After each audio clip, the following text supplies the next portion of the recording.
नमस्कार मंडळी. या व्हिडिओमध्ये आपण पाहणार आहोत इयत्ता 11वी वाणिज्य संघटन व व्यवस्थापन यामधील पहिले चॅप्टर ते म्हणजे वाणिज्य व व्यवसायाची ओळख याचा संपूर्ण स्वाध्याय. हा व्हिडिओमध्ये आपण हा स्वाध्याय पूर्ण डिटेलमध्ये पाहणार आहोत. चला तर सुरुवात करूया. प्रश्न पहिला अ आहे तो म्हणजे रिकाम्या जागी योग्य पर्याय निवडून विधाने पुन्हा लिहा.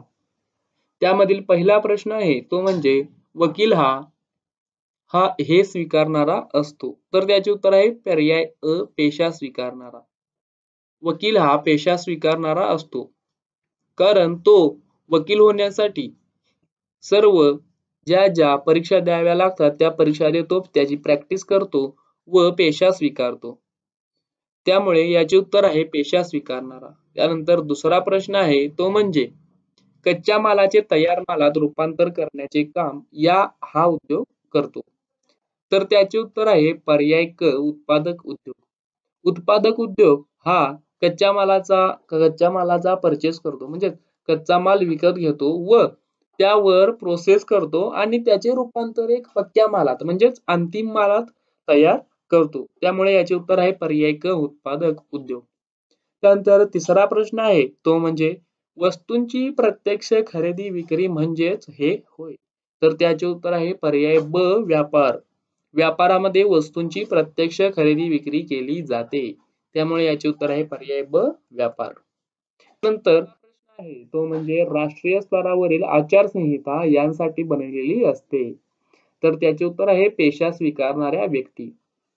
कारण जसे की सीएनच्यासाठी institute of chartered accountants of India ICAI ही एक इन्स्टिट्यूट आहे. ही त्यांच्यासाठी एक आचारसंहिता म्हणजे नियमावली तयार करते की जी नियमावली ते सीए तोडू शकत नाहीत. तसेच वकिलांसाठी बार काउन्सिल ऑफ इंडिया ही आचारसंहिता तयार करते.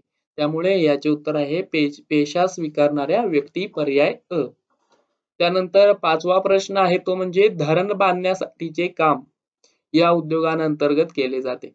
तर त्याचे उत्तर आहे पर्याय ब दुय्यम. कारण धरण बांधकामाचे काम हे दुय्यम उद्योगांमध्ये केले जाते. त्यानंतर सहावा प्रश्न आहे तो म्हणजे अंतराची समस्या यांमुळे सोडविली जाते. तर त्याचे उत्तर आहे पर्याय ब वाहतूक.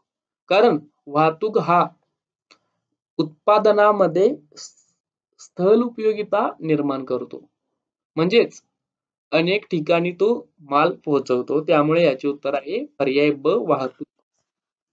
त्यानंतर सातवा प्रश्न तो म्हणजे वाणिज्य ही याची शाखा आहे. तर त्याचे उत्तर आहे पर्याय अ व्यवसायाची. वाणिज्य ही व्यवसायाची शाखा आहे. त्यानंतर पुढील प्रश्न पाहूयात. प्रश्न आहे तो म्हणजे व्यवसायातील परताव्याला असे म्हणतात. तर त्याचे उत्तर आहे नफा. कारण व्यवसाय हा रिस्क घेऊन केला जातो. त्याला एक रकमी पगार किंवा फी मिळत नाही. त्याला जो नफा होईल तो त्याला मिळतो. त्यामुळे व्यवसायातील परताव्याला नफा म्हणतात. फी ही पेशा अंतर्गत मिळते, पगार नोकरी अंतर्गत मिळते. त्यानंतर नववा प्रश्न आहे तो म्हणजे व्यवसायातील उत्पादन विक्रीसाठी यांवर अवलंबून असतात. व्यवसायातील उत्पादन विक्रीसाठी यांवर अवलंबून असतात. तर उत्तर आहे पर्याय ब समाजावर. कारण जो व्यवसाय उत्पादन तयार करतो तो त्याला कुठेतरी विकावा लागतो, म्हणजेच विक्री करावी लागते. ती विक्री ही समाजामध्ये होत असते. त्यामुळे व्यवसायातील उत्पादन विक्रीसाठी समाजावर अवलंबून राहावे लागते. त्यानंतर 10वा प्रश्न आहे तो म्हणजे गोदामामुळे वस्तूमध्ये ही उपयोगिता निर्माण होते. तर त्याचे उत्तर आहे समय उपयोगिता. कारण गोदामामुळे समजा आता आपण जे स्वेटर घालतो ते आपण हिवाळ्यात घालतो, त्याचे उत्पादन वर्षभर चालूच असते. ते जर उन्हाळ्यात केले तर ते हिवाळा येऊपर्यंत ते गोदामामध्ये साठवले जाते. त्यामुळे त्या वस्तूमध्ये समय उपयोगिता निर्माण केली जाते. त्यानंतर पाहूयात पुढील प्रश्न. त्यामधील ब आहे तो म्हणजे योग्य जोड्या जुळवा. गट अ मध्ये अ आहे ते म्हणजे दिव्यांग व्यक्तींना मदत. आता दिव्यांग व्यक्तींना मदत हे काय आर्थिक उपक्रम नाही, त्यामुळे याचे उत्तर आहे 4 आर्थिकेतर उपक्रम. त्यानंतर पुढील प्रश्न पुढील आहे ते म्हणजे जैविक उद्योग. तर जैविक उद्योगास येते ते म्हणजे रेशीम उद्योग. कारण जैविक उद्योग हे शेती, पशुपालन यांसारख्या उद्योगांमध्ये केले जाते. म्हणजे ज्यामध्ये जैविक घटकांचा समावेश होतो. त्यामुळे याचे उत्तर आहे रेशीम उद्योग. कारण त्यामध्ये रेशीम किड्यांना मोठे करून त्यांपासून धागे काढले जातात. त्यानंतर क आहे ते म्हणजे स्थानिक चलन. स्थानिक चलन हा एक स्थानिक चलन कशामध्ये मिळते तर ते देशी व्यापारामध्ये मिळते. त्यामुळे याचे उत्तर आहे 5 देशी व्यापार. ड आहे ते म्हणजे सामाजिक प्रश्नांची सोडवणूक. ते एक सामाजिक उद्दिष्ट आहे. त्यामुळे ड चं उत्तर आहे पहिले त्यामुळे ते म्हणजे सामाजिक उद्दिष्टे. त्यानंतर म्हणजे प्रश्न 1 क योग्य शब्द, शब्दसमूह किंवा संज्ञा लिहा. त्यामध्ये 1 नफा मिळवण्याच्या उद्देशाने वस्तू व सेवांचे उत्पादन व वितरण संबंधित नियमितपणे केली जाणारी कृती. आता त्याचे उत्तर आहे व्यवसाय. कारण व्यवसायामध्ये एकच उद्देश असतो तो म्हणजे नफा मिळवणे. ते सुद्धा वस्तू व किंवा सेवांचे उत्पादन आणि त्यानंतर त्याची विक्री करून. त्यानंतर दुसरा प्रश्न जी कृती मानवाकडून पैसा मिळवण्यासाठी केली जाते. आता जी कृती पैसा मिळवण्यासाठी केली जाते ती कृती आर्थिक कृती असते व जी पैसा मिळवण्यासाठी केली जात नाही ती आर्थिकेतर कृती म्हणून ओळखली जाते. यानंतर तिसरा प्रश्न आहे तो म्हणजे पैसा किंवा पैशाचे मूल्य असलेल्या मोबदल्यात केलेली वस्तूंची खरेदी विक्री. तर त्याचे उत्तर आहे व्यापार. कारण व्यापारामध्ये वस्तूंची खरेदी विक्री केली जाते. त्यानंतर पुढील प्रश्न 4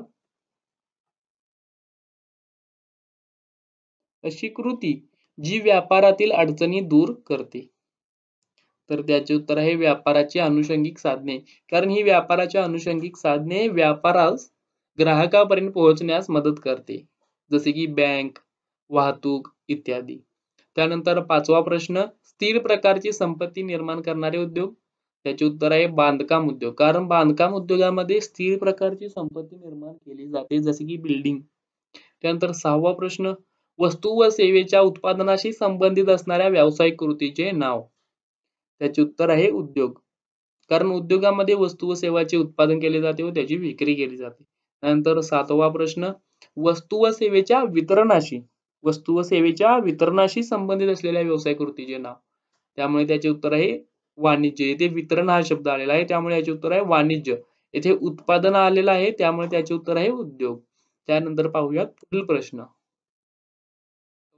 म्हणजे व्यक्ती व साधन संपत्तीची एका ठिकाणाहून दुसऱ्या ठिकाणी होणाऱ्या हालचाली संबंधीची कृती.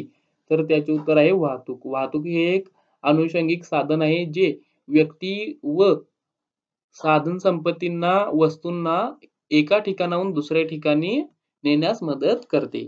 त्यानंतर 9वा प्रश्न आहे तो म्हणजे समय उपयोगिता निर्माण करणारे व्यापारी अनुषंगिक साधन. तर त्याचे उत्तर आहे गोदाम. हे आपण मागील प्रश्नात सुद्धा पाहिलेले आहे. त्यानंतर 10वा आहे तो म्हणजे व्यवसायाची अशी कृती की ज्यामध्ये एखादी व्यक्ती फी घेऊन उत्तम तज्ञ सेवा देण्याचे मान्य करतो. तर त्याचे उत्तर आहे पेशा.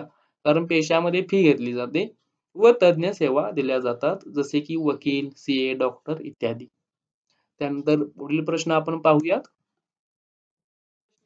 ड आहे तो म्हणजे चूक की बरोबर ते लिहा. त्यामध्ये 1 व्यवसाय ही एक आर्थिक कृती आहे. आता व्यवसायाचा मुख्य उद्दिष्टच असते की नफा मिळवणे त्यामुळे ती आर्थिक कृती असते त्यामुळे हे बरोबर आहे. 2 प्रत्येक पेशा हा पैसा मिळवण्यासाठी केला जातो तर त्याचे उत्तर सुद्धा बरोबर आहे. प्राथमिक व्यवसाय ही निसर्गाशी संबंधित असतात हे सुद्धा बरोबर आहे जसे की शेती, जैविक उद्योग इत्यादी. त्यानंतर 4 व्यापारामध्ये वाणिज्याचा समावेश होतो. हे चूक आहे कारण वाणिज्यामध्ये व्यापाराचा समावेश होतो. त्यानंतर 5 गोदामामुळे वेळेची समस्या दूर होते. हे सुद्धा बरोबर आहे, कारण गोदामामुळे समय उपयोगिता निर्माण होते. सहावा प्रश्न, व्यापारामध्ये वस्तू व सेवांच्या खरेदी व विक्रीचा समावेश होतो. हे बरोबर आहे, कारण व्यापाराचा मुख्य उद्दिष्टच असते की वस्तू व सेवांची खरेदी विक्री करावी. त्यानंतर सातवा प्रश्न आहे तो म्हणजे नफ्यामुळे व्यवसायांची एकूणच कार्यक्षमता वाढते. हे सुद्धा बरोबर आहे, कारण व्यवसाय हा नफा मिळवण्यासाठी केला जातो. जर नफा जास्त मिळत असेल तर व्यवसाय जास्त वेळ टिकून राहू शकतो. त्यानंतर आठवा प्रश्न, रोपवाटिका ही उत्खनन उद्योगात येतात. हे चूक आहे, कारण रोपवाटिका ही जैविक उद्योगात येते. त्यानंतर 9, उद्योगामुळे रूप उपयोगिता निर्माण होते. हे बरोबर आहे, कारण उद्योगामुळे रूप उपयोगिता निर्माण होते. त्यानंतर 10, किरकोळ व्यापारी हा उत्पादक व घाऊक व्यापारी यांच्यामधील दुवा आहे. हे चूक आहे, कारण किरकोळ किरकोळ व्यापारी हा डायरेक्ट कस्टमरला म्हणजेच अंतिम ग्राहकास विक्री करतो. तर उत्पादक आणि घाऊक व्यापारी यांच्यामध्ये कोण येऊ शकत नाही, कारण घाऊक व्यापारी हा डायरेक्ट उत्पादकाकडून मोठ्या प्रमाणात माल खरेदी करतो व तो त्यानंतर किरकोळ व्यापाऱ्याला विकतो. त्यामुळे हे विधान चूक आहे. गटात न बसणारा शब्द शोधा. त्यामध्ये पहिला प्रश्न, कृषी उद्योग, उत्खनन उद्योग, जैविक उद्योग आणि उत्पादन उद्योग. तर त्याचे उत्तर आहे उत्पादन उद्योग, कारण हे प्राथमिक उद्योग आहेत बाकीचे. 2, आयात व्यापार, निर्यात व्यापार, घाऊक व्यापार आणि पुनर्निर्यात व्यापार. तर याचे उत्तर आहे घाऊक व्यापार, कारण हे बाकीचे विदेशी व्यापाराचे प्रकार आहेत. आयात, निर्यात आणि पुनर्निर्यात. घाऊक व्यापार, त्यामुळे याचे उत्तर आहे. त्यानंतर 3, बँक, विमा, वाहतूक आणि उत्पादन. याचे उत्तर आहे उत्पादन, कारण बँक, विमा, वाहतूक ही व्यवसायाची व्यवसायाला मदत करणारी अनुषंगिक साधने आहेत. तर उत्पादन हे व्यवसायच आहे. त्यानंतर 4, चहा, दूध, कॉफी आणि यंत्रसामग्री. तर याचे उत्तर आहे यंत्रसामग्री. त्यानंतर पुढील प्रश्न, एक फ आहे ते म्हणजे खालील विधाने पूर्ण करा. त्यामध्ये 1, आर्थिक कृती अशी कृती की जी हे मिळवण्यासाठी केली जाते. तर त्याचे उत्तर आहे पैसा, कारण आर्थिक कृतीचा मुख्य उद्दिष्ट असते ते म्हणजे पैसा मिळविणे. त्यानंतर 2, वस्तू व सेवांचे वितरण म्हणजे हे होय. तर त्याचे उत्तर आहे विपणन. विपणन म्हणजे मार्केटिंग. वस्तू व सेवांचे वितरण म्हणजे विपणन होय. त्यानंतर 3, व्यवसाय ही एक अशी कृती आहे. तर त्याचे उत्तर आहे आर्थिक. त्यानंतर 4, नफा मिळविणे हा याचा मुख्य हेतू असतो. तर त्याचे उत्तर आहे व्यवसाय.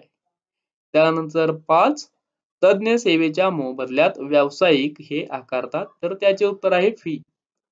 तज्ञ सेवा कोण देते? तर ते म्हणजे प्रोफेशनल्स. प्रोफेशनल्स म्हणजे पेशाधारक व्यक्ती.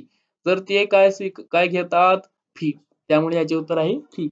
त्यानंतर पाहूया पुढील प्रश्न. 6वा प्रश्न आहे तो म्हणजे ही व्यक्ती कर्मचाऱ्यांना काम देते. तर याचे उत्तर आहे मालक. इथे आपण व्यावसायिक सुद्धा लिहू शकतो, कारण व्यावसायिक हा मोठ्या प्रमाणावर उद्योग करतो व तो स्वतः नोकरी न करता दुसऱ्यांना नोकरी देतो. त्यामुळे ते मालक किंवा व्यावसायिक उत्तर येते. त्यानंतर 7वा प्रश्न, व्यवसायातील अनेक धोके स्वीकारल्याबद्दल मिळणाऱ्या मोबदल्यास असे म्हणतात. तर त्याचे उत्तर आहे नफा, कारण व्यवसायात अनेक रिस्क असतात म्हणजे धोके असतात. तर ते स्वीकारल्याबद्दल व्यावसायिकास नफा मिळतो. त्यानंतर 8वा प्रश्न, उद्योगामुळे ही उपयोगिता निर्माण होते. तर त्याचे उत्तर आहे रूप उपयोगिता. उद्योगामुळे रूप उपयोगिता निर्माण होते. त्यानंतर घाऊक 9वा प्रश्न आहे, या व्यापारामध्ये वस्तूंची खरेदी व विक्री मोठ्या प्रमाणावर चालते. तर त्याचे उत्तर आहे घाऊक व्यापारामध्ये, कारण घाऊक व्यापारी हा डायरेक्ट उत्पादकाकडून मोठ्या प्रमाणावर मालाची खरेदी करतो व किरकोळ व्यापाऱ्यांना लहान लहान प्रमाणात मालाची विक्री करतो. त्यामुळे याचे उत्तर आहे घाऊक. त्यानंतर 10वा प्रश्न आहे तो म्हणजे हा घाऊक व्यापारी व ग्राहकांमधील दुवा आहे. तर त्याचे उत्तर आहे किरकोळ व्यापारी, कारण किरकोळ व्यापारी हा घाऊक व्यापाऱ्याकडून मालाची खरेदी करतो आणि अंतिम ग्राहकास त्याची विक्री करतो. त्यामुळे याचे उत्तर आहे किरकोळ व्यापारी. हा त्यांच्यामधील दुवा आहे. त्यानंतर पुढील प्रश्न आपण पाहूया. एक ग आहे तो म्हणजे कंसातील अचूक पर्याय निवडा. त्यामध्ये 1, विभिन्न देशांमध्ये चालणारा व्यापार. तर त्याचे उत्तर आहे विदेशी व्यापार, कारण विदेशी व्यापार हा विविध देशांमध्ये चालतो, आंतरराष्ट्रीय लेवलला तो चालतो. त्यानंतर 2, दुसऱ्या देशाकडून वस्तू व सेवांची खरेदी. आता दुसऱ्या देशाकडून वस्तू व सेवांची खरेदी म्हणजे त्याचे उत्तर आहे आयात व्यापार. आणि जर वस्तू व सेवांची विदेशी ग्राहकाला विक्री केलेली असेल तर तो निर्यात व्यापार असतो. कारण आपण मालाची निर्यात करतो बाहेरच्या देशांना. त्यानंतर 4, उत्पादक व किरकोळ व्यापारी यांच्यामधील दुवा. तर त्याचे उत्तर आहे घाऊक व्यापारी. कारण उत्पादक माल कुणाला विकतो? घाऊक व्यापाऱ्याला. घाऊक व्यापारी माल विकतो किरकोळ व्यापाऱ्याला. किरकोळ व्यापारी ग्राहकाला माल विकतो. त्यामुळे उत्पादक व किरकोळ व्यापारी यांच्यामधील दुवा साधतो तो म्हणजे घाऊक व्यापारी. त्यानंतर पाहूयात पुढील प्रश्न.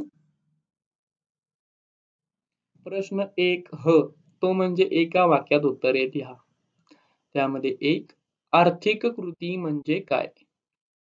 तर त्याचे उत्तर, समाजातील सर्व स्तरातून वस्तू व सेवा यांचे उत्पादन, वितरण इत्यादीशी संबंधित पैसे मिळवण्याच्या हेतूने केलेल्या कृती.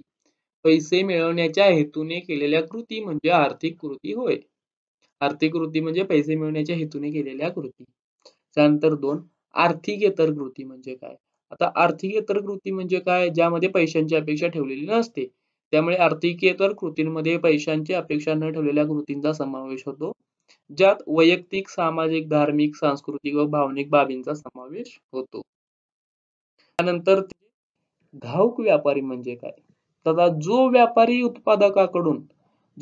उत्पादकाकडून मोठ्या प्रमाणावर मालाची खरेदी करतो व किरकोळ विक्रेत्यांना लहान प्रमाणात त्याची विक्री करतो, त्यास घाऊक व्यापारी असे म्हणतात. म्हणजेच जो विक्रेता उत्पादकाकडून मोठ्या प्रमाणात मालाची खरेदी करतो आणि तो माल लहान लहान प्रमाणात कोणास विकतो? किरकोळ विक्रेत्यांना. त्यानंतर 4था प्रश्न आहे तो म्हणजे किरकोळ व्यापाऱ्याचा अर्थ सांगा. आता जो व्यापारी घाऊक व्यापाऱ्यांकडून मालाची खरेदी करतो आणि अंतिम ग्राहकांना त्या मालाची विक्री करतो. म्हणजेच उत्पादक घाऊक व्यापाऱ्याला माल विकतो, घाऊक व्यापारी किरकोळ व्यापाऱ्याला आणि किरकोळ व्यापारी हा अंतिम ग्राहकांना माल विकतो. त्यामुळे तो किरकोळ व्यापारी असतो. त्यानंतर पुढील प्रश्न, आयात व्यापाराचा अर्थ काय? जेव्हा दुसऱ्या राष्ट्राकडून म्हणजे दुसऱ्या देशाकडून वस्तू व सेवांची खरेदी केली जाते त्यास आयात व्यापार असे म्हणतात. म्हणजेच जेव्हा आपण भारतात राहून बाहेरील देशाकडून मालाची खरेदी करतो म्हणजे आपल्या देशात माल मागवितो, तो आयात व्यापार असतो. त्यानंतर निर्यात व्यापाराचा अर्थ काय? जेव्हा दुसऱ्या राष्ट्रास वस्तू विक्री केल्या जातात. म्हणजेच जेव्हा आपण भारतात राहून बाहेरच्या देशांना मालाची विक्री करतो त्यास निर्यात व्यापार असे म्हणतात. त्यानंतर पुढील प्रश्न पाहूयात. 7वा प्रश्न आहे तो म्हणजे पुनर्निर्यात व्यापार म्हणजे काय? तर आयात व निर्यात याचे एकत्रीकरण म्हणजे पुनर्निर्यात होय. यामध्ये एका देशाकडून आयात केलेला माल दुसऱ्या देशास पुनर्विक्रीसाठी पाठवला जातो. आता पुनर्निर्यात म्हणजे काय आपण पाहूया.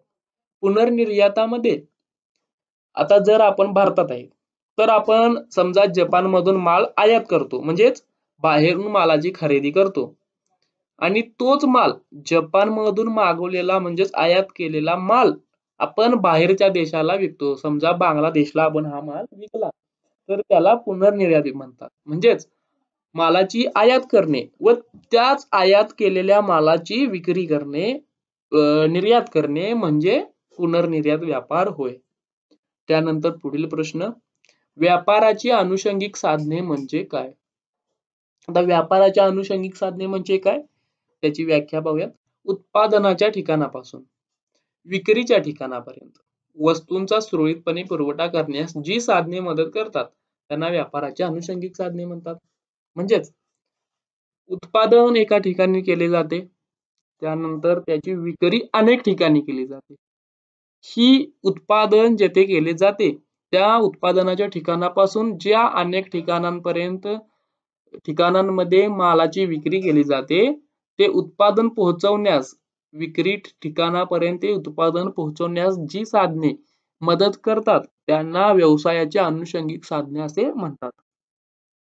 या व्यवसायाच्या अनुषंगिक साधनांमध्ये बँक, गोदाम, वाहतूक अशा अनेक साधनांचा समावेश होतो.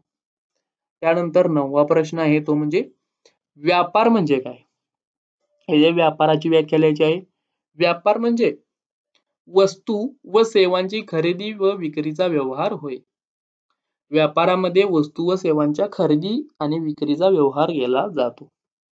त्यानंतर 10 वाणिज्य म्हणजे काय? व्यावसायिक कृतीचा वाणिज्य हा असा घटक आहे की जो म्हणजे वाणिज्य हा व्यवसाय कृतीचा एक घटक आहे की जो उद्योगांनी निर्माण केलेल्या वस्तू व सेवांचे वितरण करतो. यामध्ये वस्तूंचे वितरण सुलभपणे व अविरतपणे पुरवता येतात. म्हणजेच वाणिज्य हा एक व्यवसायाचा प्रकार आहे की जो आता उद्योगांमध्ये वस्तू व सेवांची निर्मिती केली जाते आणि त्या वस्तू व सेवा ज्या निर्मिती केली जातात त्याचे वितरण करण्याचे कार्य हे वाणिज्य करते. वाणिज्यालाच विपणन असे म्हणतात. त्यानंतर पुढील प्रश्न आपण पाहूया. 11वा प्रश्न आहे तो म्हणजे प्राथमिक उद्योग म्हणजे काय? आता प्राथमिक उद्योग म्हणजे काय पाहूयात. प्राथमिक उद्योग हे निसर्गावर अवलंबून असतात. हा निसर्गाभिमुख उद्योग आहे.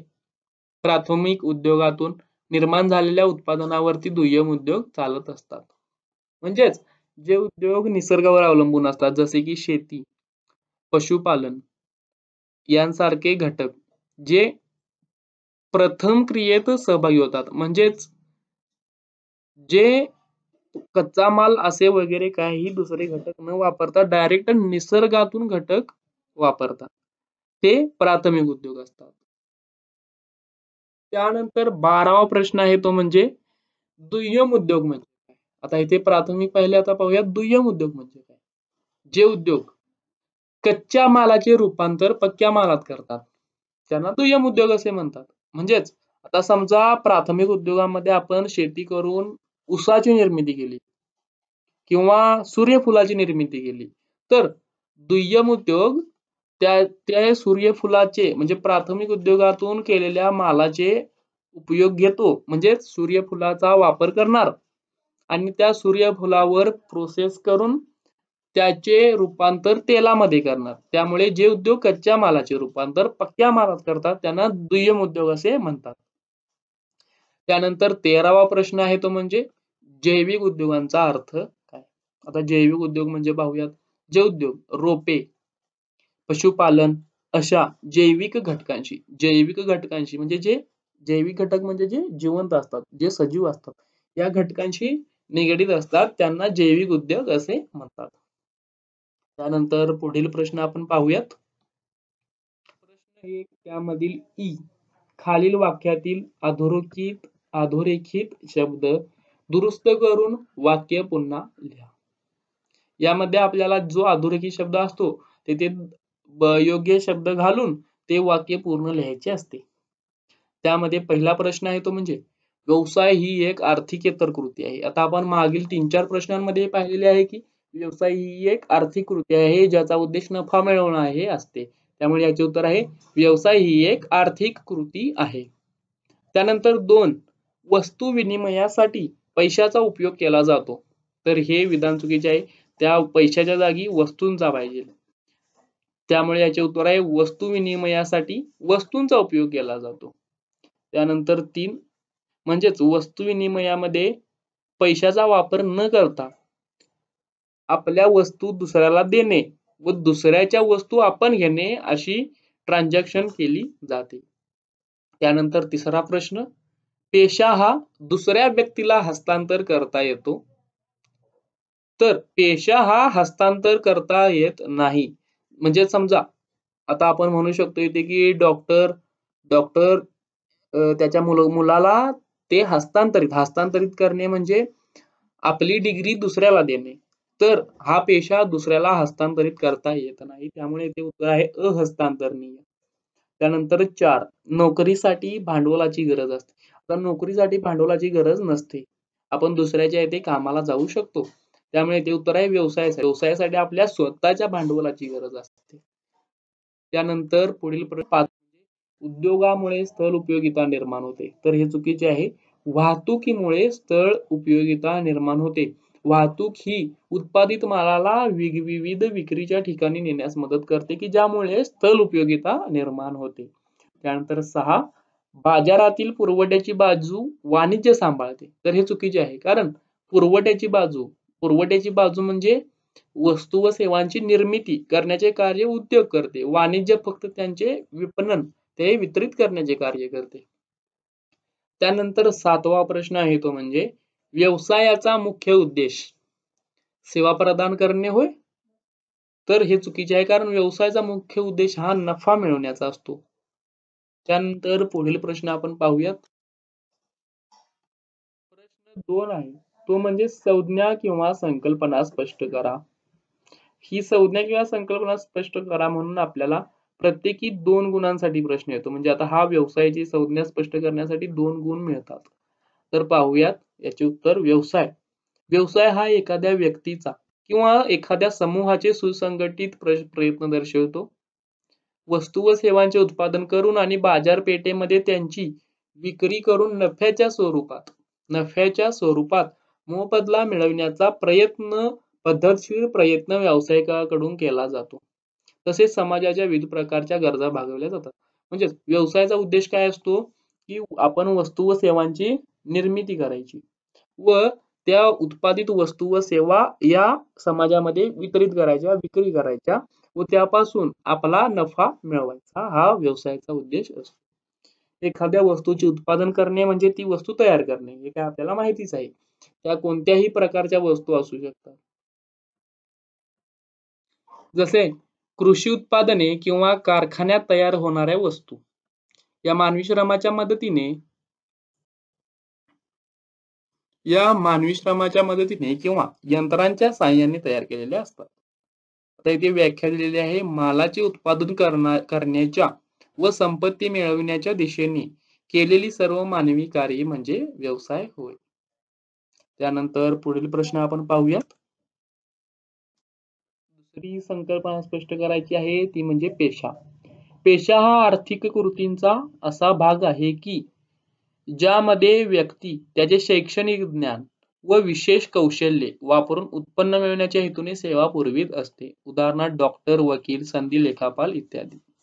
म्हणजेच पेशा ही एक आर्थिक कृती आहे आपल्याला माहितीच आहे. या आर्थिक कृतीमध्ये व्यक्ती पूर्ण ज्ञान घेते. प्रत्येक घटकाचे पूर्ण ज्ञान घेते व आपल्यामध्ये कौशल्य विकसित करते व ती कौशल्ये हे सेवा म्हणून वापरते व दुसऱ्याची सेवा करून त्याकडून फी म्हणून उत्पन्नाचा मार्ग निवडते. त्यानंतर पुढील प्रश्न आपण पाहूया. ते म्हणजे नोकरी. नोकरी करणे ही एक आर्थिक क्रिया आहे. यामध्ये कर्मचारी इतरांसाठी काम करतात. नोकरीमध्ये कर्मचारी इतरांसाठी काम करत असतात. यामध्ये मालक व कामगार असे नाते असते. मालक म्हणजे अशी व्यक्ती की जी दुसऱ्याला कामाची संधी देते आणि कामाची संधी घेणारी व्यक्ती म्हणजे कर्मचारी. कामाचा मोबदला व कामासाठी याबाबत दोघांमध्ये करार झालेला असतो म्हणजे कॉन्ट्रॅक्ट झालेला असतो. हे काय आपल्याला माहितीच आहे. त्यानंतर पुढील प्रश्न आपण पाहूया. प्रश्न आहे तो म्हणजे देशी व्यापार. देशी व्यापारालाच अंतर्गत व्यापार असे म्हणतात. त्यामुळे मी इथे फक्त आपण येथे अंतर्गत व्यापार याच्या ठिकाणी देशी व्यापार हे शब्द वापरावेत. अंतर्गत व्यापारात म्हणजे देशी व्यापारात वस्तू व सेवांची खरेदी विक्री ही देशांच्या भौगोलिक सीमा अंतर्गत म्हणजेच जे प्रत्येक देशाला भौगोलिक सीमा वाटून दिलेली असते. भारताची भौगोलिक सीमा वेगळी आहे, पाकिस्तानची वेगळी आहे. अशाप्रमाणे भारताच्या भौगोलिक सीमा अंतर्गत जो व्यापार केला जातो त्याला देशी व्यापार असे म्हणतात. या व्यापारासाठी देशी चलन वापरले जाते. म्हणजेच भारतामध्ये रुपया, US मध्ये डॉलर असे स्वतःचे चलन वापरले जाते. अंतर्गत व्यापारामध्ये 2 प्रकार असतात. ते म्हणजे घाऊक व्यापार आणि किरकोळ व्यापार. त्यानंतर आपण पाहूयात पुढील संज्ञा स्पष्ट करायची आहे ती म्हणजे विदेशी व्यापार. आता विदेशी व्यापार म्हणजेच काय? जो देशी नाही म्हणजेच भौगोलिक सीमांच्या बाहेर जो व्यापार केला जातो. 2 किंवा 2 पेक्षा अधिक देशांमध्ये चालणाऱ्या व्यापाराला व्यापाराला आंतरराष्ट्रीय किंवा विदेशी व्यापार असे म्हणतात. म्हणजेच आता आपण देशी व्यापारामध्ये काय पाहिले की भौगोलिक सीमा अंतर्गत व्यापार केला जातो, स्वतःचे देशी चलन वापरले जाते. तर विदेशी व्यापारामध्ये दोन राष्ट्र म्हणजे दोन देश एकमेकांना वस्तू व सेवांची खरेदी व विक्री करतात. त्यामुळे आंतरराष्ट्रीय व्यापारात परकीय किंवा विदेशी चलनाचे व्यापाराचे वर्गीकरण पुढील प्रमाणे केले जाते. म्हणजेच विदेशी व्यापाराचे वर्गीकरण आयात व्यापार, निर्यात व्यापार, पुनर्निर्यात व्यापार हे आपण तिन्ही संकल्पना पाहिलेल्या आहेत. त्यानंतर पाहूयात पुढील प्रश्न. सहावी संकल्पना स्पष्ट करायची आहे ती म्हणजे आर्थिक कृती. आता आर्थिक कृती म्हणजे आपल्याला माहिती आहे की ज्यामध्ये पैशाचा समावेश झालेला असतो, ज्यांचा उद्देश पैसा मिळवणे हा असतो. तर त्या आर्थिक कृतीची व्याख्या पाहूयात. समाजातील सर्व स्तरातून वस्तू व सेवा यांचे उत्पादन, वितरण इत्यादींशी संबंधित पैसे मिळविण्याच्या हेतूने केलेल्या कृतींचा समावेश आर्थिक कृतींमध्ये होतो. उदाहरणार्थ कामगारांनी कारखान्यात काम करणे. आता इथे कामगार नोकरी कारखान्यात करतात. ती नोकरी का करतात? कारण त्यांचा उद्देश असतो की ती नोकरी करून आपण पगार, या पगाराद्वारे आपण पैसा मिळवावा. आर्थिक कृतींमुळे रोजगार मिळवणे सुलभ होते. नंतर आर्थिकेतर कृती हे सुद्धा आपण पाहिलेले आहे. आर्थिकेतर कृतींमध्ये काय पैशांची अपेक्षा नसते, की ज्या पैसा मिळवणे हा हेतू नसतो, ज्यामध्ये न ठेवलेल्या कृतींचा समावेश होतो, ज्यात वैयक्तिक, सामाजिक, धार्मिक, सांस्कृतिक, भावनिक इत्यादी बाबींचा समावेश होतो. उदाहरणार्थ पुस्तके वाचणे. आता पुस्तके वाचणे, आपण पुस्तके का वाचतो? की आपल्याला पैसा मिळतो म्हणून वाचतो. आपण पुस्तके वाचणे ही एक आर्थिक कृतीमध्ये, आर्थिकेतर कृतीमध्ये त्याचा समावेश करतो. जनतेची सेवा करणे, आईने केलेला स्वयंपाक या आर्थिकेतर कृतींमध्ये यांचा समावेश होतो. हा प्रश्न महत्वाचा आहे. प्रश्न क्रमांक 3. खालील घटना किंवा परिस्थितीचा अभ्यास करा व आपले मत द्या. म्हणजे हा प्रश्न असा असतो की ज्यामध्ये आपल्याला एक घटना म्हणजेच एक केस दिलेली असते, केस सिनारिओ असतो. तो केस सिनारिओ आपल्याला वाचायचा असतो व त्या केस सिनारिओच्या आधारे म्हणजे त्या उतार्याच्या आधारे आपल्याला त्याच्या खालील प्रश्नांची उत्तरे द्यायची असतात. आता येथे आपण केस सिनारिओ वाचूयात. पहिला केस सिनारिओ आहे तो म्हणजे जयसुख तेल कारखाने शुद्ध तेल तयार करतात. जयसुख तेल कारखाने शुद्ध तेल तयार करतात. ते सर्व उत्पादन रुपेश तेल वितरक विकत घेतो. म्हणजे जयसुख तेल कारखाने जे आहेत ते तेल तयार करतात. ते उत्पादित केलेले तेल रुपेश विकत घेतो आणि तो वेगवेगळ्या किरकोळ व्यापाऱ्यांना विकतो. म्हणजेच येथे आता रुपेश काय असणार? घाऊक व्यापारी. हा जयसुख तेल कारखाने काय असणार? उत्पादक आणि हा घाऊक व्यापारी आणि तो वेगवेगळ्या किरकोळ व्यापाऱ्यांना विक्री करतो. श्रीमती प्राची यांनी बालाजी किराणा दुकानातून 2 किलो तेल विकत घेतले. आता श्रीमती प्राची यांनी कुठून माल विकत घेतला? की किराणा दुकानातून. म्हणजे श्रीमती प्राची यांनी स्वतःच्या उपभोगासाठी म्हणजे श्रीमती प्राची या अंतिम ग्राहक आहेत आणि बालाजी किराणा हा किरकोळ विक्रेता आहे. बालाजी किराणा हा किरकोळ विक्रेता आहे. तर आता त्यावरून खालील प्रश्नांची उत्तरे द्यायची आहेत. नावे शोधा. त्यामध्ये एक उत्पादक. आता यामध्ये उत्पादक कोण आहे आपण पाहिले. जयसुख तेल कारखाने हे त्याचे उत्पादक आहे. ते तेल तयार करतात त्यामुळे ते उत्पादक आहेत. 2 घाऊक व्यापारी कोण आहे? आता रुपेश. यामध्ये रुपेश जयसुख तेल कारखाने यांच्याकडून तेल विकत घेतो त्यामुळे याचे उत्तर आहे रुपेश आणि तो वेगवेगळ्या किरकोळ व्यापाऱ्यांना विक्री करतो. आता इथे किरकोळ व्यापारी कोण आहे? बालाजी किराणा. आता यामध्ये बालाजी किराणा रुपेश कडून तेल विकत घेत असणार आणि तो प्राची यांना विकत असणार. त्यामुळे ग्राहक यामध्ये कोण आहे? श्रीमती प्राची. तर आता हा केस सिनारिओ तुम्हाला पूर्ण समजला असेल. त्यानंतर आपण पाहूयात पुढील प्रश्न. दुसरा प्रश्न आहे तो म्हणजे श्री प्रणव हे तांत्रिक वस्तू तयार करण्याचे काम करतात. श्री प्रणव हे तांत्रिक वस्तू तयार करण्याचे काम करतात. म्हणजे श्री प्रणव हे उत्पादक आहेत. ते तांत्रिक वस्तू तयार करतात. आता इंग्लंड येथील श्री जॅक हे नॉर्थ अमेरिकेतील मे फ्रँक कॉर्पोरेशनला आपल्या वस्तू विकतात. म्हणजे इंग्लंड मधील जॅक हे अमेरिकेतील फ्रँकला आपल्या वस्तू विकतात. तसेच USA मधील विल्यम्स हे ब्राझील येथून काही वस्तू खरेदी करतात. म्हणजे विल्यम्स हे काय करत असणार? ते USA मध्ये आहेत आणि ते ब्राझील मधून म्हणजे ते आयात करत असणार, ते खरेदी करतात म्हटल्यावर. तर वरील घटनेमध्ये पहिला प्रश्न आहे, आयातदाराचे नाव ओळखा. आता इथे आयातदार कोण आहे? उत्तर आहे जॅक. इंग्लंड येथील जॅक हे नॉर्थ अमेरिकेतील सॉरी हे उत्तर चुकीचे आहे. इथे जॅक नसून इथे विल्यम्स आहे, कारण विल्यम्स यांनी ते USA मध्ये राहतात आणि ते ब्राझील येथून वस्तूंची खरेदी करतात, त्यामुळे ते वस्तूची खरेदी करत असल्यामुळे ते आयातदार आहेत. तर जॅक हा आयातदार नसून येथे उत्तर आहे विल्यम्स. येथे उत्तर आहे विल्यम्स. त्यानंतर 2 उत्पादकाचे नाव काय? आता इथे उत्पादक आपण पाहिलेला आहे, श्री प्रणव हा एक उत्पादक आहे. त्यानंतर 3 निर्यातदाराचे नाव ओळखा. तर निर्यातदार कोण आहे? ते विल्यम्स. इथे विल्यम्स चुकीचे आहे, कारण हे आयातदार आहेत आणि येथे जॅक हे उत्तर आहे, कारण जॅक हे नॉर्थ अमेरिकेतील मे फ्रँकला आपल्या वस्तू विकतात. इथे चुकून टायपिंग करताना एरर झालेला आहे, तुम्ही समजावून घेऊ शकता. त्यानंतर पाहूयात पुढील प्रश्न. पुढील प्रश्न आहे तो म्हणजे प्रश्न 4, फरक स्पष्ट करा.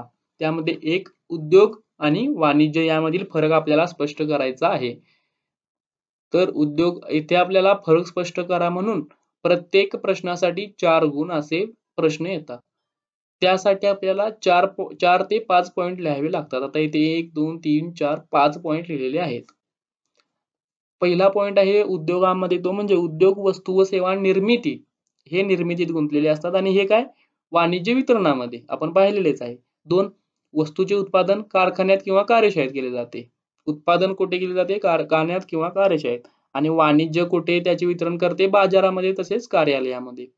त्यानंतर तिसरा पॉइंट, उद्योगांमध्ये रूप उपयोगिता वस्तूंना प्राप्त होते. म्हणजेच लाकूड घेतले, त्या लाकडापासून फर्निचर तयार केले, यामुळे त्यामध्ये रूप उपयोगिता निर्माण होते. म्हणजे त्याचे रूप बदलल्यामुळे त्यामध्ये उपयोगिता निर्माण होते, त्याला रूप उपयोगिता म्हणतात. ते उद्योगांमध्ये तयार होते. वाणिज्यामुळे त्यामध्ये स्थळ, काळ, समय, उपयोगिता निर्माण होते. वाणिज्यामध्ये स्थळ, आता स्थळ उपयोगिता कशामुळे निर्माण होते? स्थळ उपयोगिता ही वाहतुकीमुळे निर्माण होते. तर काल उपयोगिता म्हणजे समय उपयोगिता ही तसेच समय उपयोगिता ही गोदामामुळे निर्माण होते. त्यानंतर चौथा पॉइंट आहे तो म्हणजे उद्योगांत यंत्राचा व मानवी श्रमाचा वापर करतात. तर वाणिज्यात जास्त मानवी श्रम व संदेशवहन वापरले जाते. उद्योगात प्रचंड भांडवलाची गुंतवणूक करावी लागते, तर वाणिज्यात कमी भांडवल, कारण ही वाणिज्य ही फक्त सेवा आहे. वाणिज्य ह्या उत्पादित मालाला वितरित करण्याचे कार्य करते, त्यामुळे ते तुलनेत कमी भांडवल गुंतवावे लागते. त्यानंतर पुढील फरक पाहूयात. स्पष्ट करायचा आहे तो म्हणजे व्यवसाय आणि वाणिज्य. आता व्यवसाय, वस्तू व सेवांचे उत्पादन व वितरण ज्यामध्ये केले जाते त्या क्रियेला व्यवसाय म्हणतात. तर वस्तू व सेवांचे वितरण करणारा व्यवसायाचा विभाग म्हणजे वाणिज्य होय. व्यवसाय ही एक विस्तृत आणि व्यापक संकल्पना आहे आणि यामध्येच वाणिज्य समाविष्ट होते. म्हणजेच व्यवसायामध्ये काय काय येते ते म्हणजे उद्योग आणि वाणिज्य, आणि वाणिज्य हा व्यवसायामध्येच समाविष्ट होतो. वाणिज्य ही त्यामुळे लहान संकल्पना आहे जी व्यवसायाचाच एक भाग आहे. त्यानंतर तिसरा पॉइंट, व्यवसायात तांत्रिक व विपणन कौशल्याची गरज असते. तर वाणिज्यात केवळ विपणन कौशल्याची गरज असते, कारण वाणिज्य हे विपणनच असते, फक्त ते मार्केटिंग म्हणजेच वितरित करण्याचे कार्य करते. त्यानंतर चौथा पॉइंट, व्यवसायाचे विभाजन हे उद्योगाने आता मी सांगितले त्याप्रमाणेच वाणिज्यामध्ये होते. वाणिज्याचे विभाजन हे व्यापार आणि व्यापाराच्या अनुषंगिक साधने यामध्ये होते. त्यानंतर पुढील प्रश्न पाहूयात. तिसरा फरक स्पष्ट करायचा आहे तो म्हणजे व्यवसाय आणि पेशा. व्यवसाय आणि पेशा, वस्तू व सेवांचे उत्पादन व वितरण करणाऱ्या आर्थिक कार्याला व्यवसाय म्हणतात. म्हणजे उत्पादन आणि वितरण यामध्ये समाविष्ट होते. तर पेशामध्ये काय, आर्थिक सेवा पुरविल्या जातात, त्याला पेशा म्हणतात. 2, व्यवसायात व्यावसायिकाला नफा मिळतो, तर इकडे फी मिळते. 3, व्यवसायातील भांडवल त्या व्यवसायाच्या विस्तार व व्याप्तीवर अवलंबून असते, आणि इकडे पेशामध्ये स्वतंत्रपणे काम करत असेल तरच मर्यादित भांडवल गुंतवावे लागते. त्यानंतर चौथा पॉइंट, जनतेला वस्तू व सेवा पुरवणे हे यांचे उद्दिष्ट असते. तर वैयक्तिक तज्ञ सेवा पुरवणे हे पेशाचे उद्दिष्ट असते. त्यानंतर 5वा पॉइंट ठराविक व कमीत कमी शैक्षणिक पात्रतेची आवश्यकता असते. व्यवसाय करण्यास कोणत्याही शैक्षणिक पात्रतेची आवश्यकता नसते. तर पेशासाठी शैक्षणिक पात्रतेची आवश्यकता असते. पूर्ण ज्ञान व प्रशिक्षणाची गरज संबंधित पेशात करावीच लागते. त्यानंतर पुढील प्रश्न आहे तो म्हणजे नोकरी आणि पेशा. नोकरी आणि पेशा. त्यामध्ये पहिला पॉइंट इतरांना आर्थिक सेवा पुरविण्याच्या कार्याला पेशा म्हणतात. तर दुसऱ्याने नेमून दिलेले काम नोकरीमध्ये केले जाते, त्याच्या सूचनेनुसार केले जाते, त्याला नोकरी म्हणतात. 2 पेशामध्ये मिळणारे उत्पन्न फी असते. तर इकडे काय असते पगार किंवा मजुरी. पगार कोणाला मिळतो? जे ऑफिशियल्स असतात त्यांना पगार मिळतो. मजुरी कोणाला मिळते? जे कामगार असतात, जे खालील म्हणजेच कनिष्ठ दर्जावर काम करत असतात त्यांना मजुरी दिली जाते. त्यानंतर 3 स्वतंत्रपणे काम करत असेल तरच मर्यादित भांडवल गुंतवावे लागते. येथे कोणतेही नोकरीमध्ये भांडवल गुंतवावे लागत नाही. 4था पॉइंट वैयक्तिक तज्ञ सेवा पुरवणे हे पेशाचे उद्दिष्ट असते आणि इकडे काय सेवा कराराप्रमाणे काम करणे हे नोकरीचे उद्दिष्ट असते. आणि 5वा पॉइंट चांगले ज्ञान व प्रशिक्षणाची गरज संबंधित पेशास असावीच लागते. म्हणजे पेशासाठी एक ज्ञान व प्रशिक्षणाची गरज ही असतेच. त्यानंतर नोकरीमध्ये त्याच्या कामाच्या स्वरूपावर शैक्षणिक पात्रता अवलंबून असते.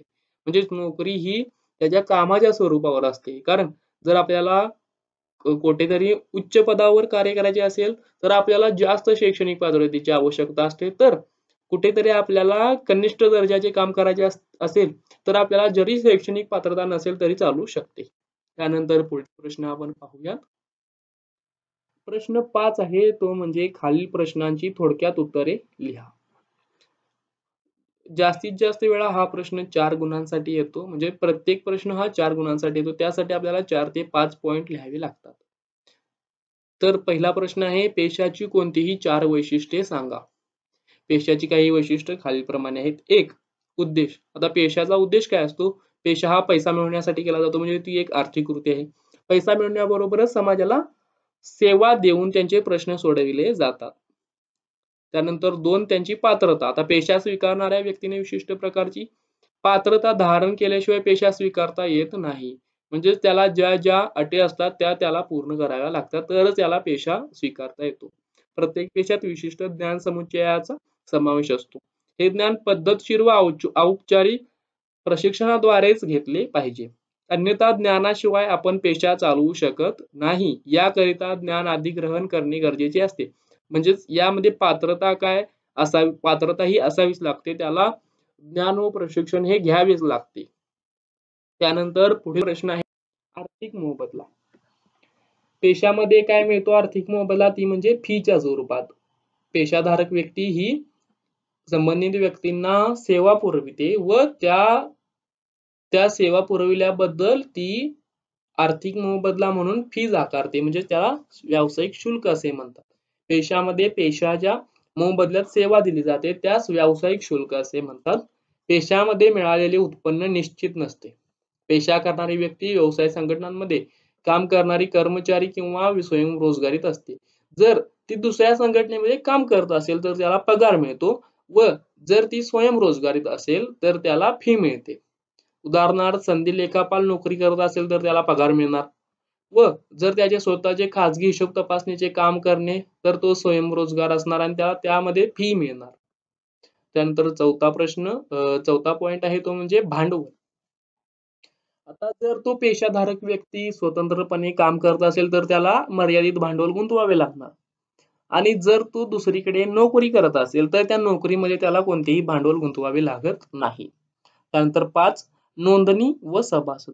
त्याला त्यांच्या राष्ट्रीय स्तरावर स्वतंत्र संघटना असते. ती आपल्या पेशाशी संबंधित व्यक्तींच्या पेशाबाबत नियम बनविते. त्या व्यक्तींना आपल्या पेशाशी नोंदणी संबंधित संघटनेमध्ये करून व्यवसाय करण्याचे प्रमाणपत्र घेणे आवश्यक असते. उदाहरणार्थ सीएना ICAI कडून प्रॅक्टिसचे सर्टिफिकेट घ्यावेच लागते. त्यानंतर पुढील प्रश्न कोणतेही 2 प्रकार सांगायचे आहेत आपल्याला. त्यामध्ये प्राथमिक उद्योग. आता इथे 2 उद्योग मी प्राथमिक उद्योग आणि दुय्यम उद्योग घेतलेले आहेत. पहिला आहे प्राथमिक उद्योग. प्राथमिक उद्योग हे निसर्गावर अवलंबून असतात आपण पाहिलेले आहे. हा निसर्गाभिमुख उद्योग आहे, आपण पाहिलेले आहे. प्राथमिक उद्योगातून निर्माण झालेल्या उत्पादनावरती दुय्यम उद्योग चालतात. प्राथमिक उद्योगाचे 3 प्रकार असतात. प्राथमिक उद्योगाचे हे 3 प्रकार असतात. त्यामध्ये पहिला आहे तो म्हणजे कृषी उद्योग. या उद्योगात शेती उद्योगाचा समावेश होतो. या उद्योगातील वस्तूचा दर्जा विविध घटकांवर अवलंबून असतो. आता कृषी यामध्ये त्याचा अर्थ दडलेला आहे. त्यानंतर दुसरा प्रकार आहे तो म्हणजे उत्खनन उद्योग. उत्खनन उद्योग म्हणजे काय? खाणीतून खनिजे बाहेर काढणे.